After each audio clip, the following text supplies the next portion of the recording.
దేశాలనే ఊపేస్తున్న సినిమా, all time Indian film industry record break చేసిన దురంధర్ 2.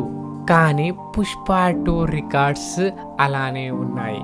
ఎంతైనా మన తెలుగు సినిమా లెవెల్ వేరు అనిపించింది ఈ రిజల్ట్ చూశాక. తెలుగులో రిలీజ్ కాకపోయినా ఆ ఊపి మాత్రం ఇప్పటికీ తగ్గలేదు. తెలుగు రిలీజ్ కోసం ఇప్పటికీ ఫ్యాన్స్ ఎదురు చూస్తున్నారు. అది హిందీ ఆడియో అర్థం కాని వాళ్ళు తెలుగు కోసం ఇంకా ఆతృతగా ఎదురు చూస్తున్నారు. Dhurandhar the revenge 2 release in Telugu ఈ రోజు నుండి తెలుగు వర్షన్ థియేటర్ లో రానుంది.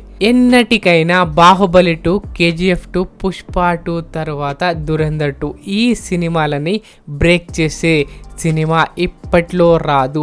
మేబీ వారణాసి రావచ్చు అప్కమింగ్ ఫిలింలలో. పుష్ప 2 రికార్డ్ని బ్రేక్ చేసే ఛాన్స్ ఉంది అనుకున్నా, బట్ పుష్ప 2 కంటే తక్కువే. 241 కోట్లు వరల్డ్ వైడ్ గా క్రాస్ చేసింది దురంధర్ మూవీ. పుష్ప 2 తర్వాత సెకండ్ ప్లేస్ లో దురంధర్ 2 అయితే నిలిచింది వరల్డ్ వైడ్ డే 1 కలెక్షన్ ని. దురంధర్ 2 ద రివెంజ్ మూవీ మాత్రం ఒక లెవెల్లో ఉంది. మీరు మూవీ చూశారా? ఎలా అనిపించింది? కామెంట్లో చెప్పండి. వీడియో నచ్చితే లైక్ చేసి హైప్ చేయడం మర్చిపోవద్దు.